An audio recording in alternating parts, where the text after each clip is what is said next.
Hi, I'm glad to do this video from a school.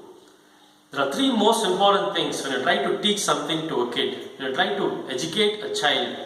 Firstly, clarity in communication.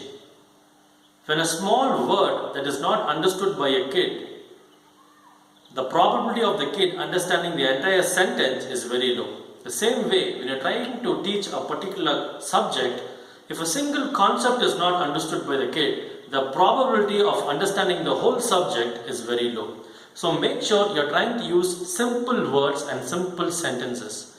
And again, fun cannot be learning, but learning can be fun. When a kid is not understanding something, don't just be so harsh in repeating the same thing. Try to take a different route in explaining the same concept. That's what creativity is all about.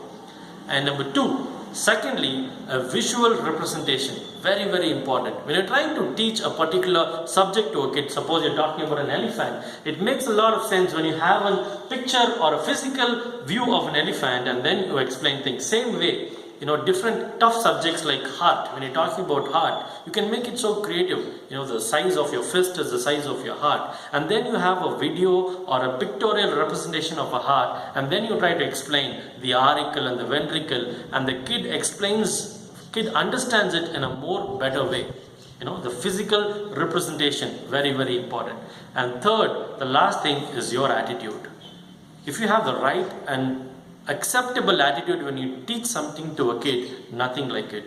I read this line somewhere. Children don't just read books, they also read your attitude. Yes, make it more fun, make it more lively. If you communicate things with the right attitude, sometimes I've come across many parents who get so frustrated when their kid does not understand a particular subject or a concept.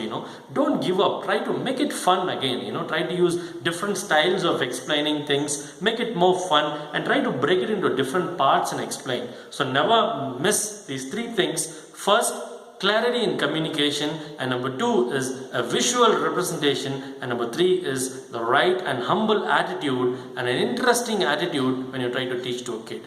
Happy parenting and happy teaching. All the very best.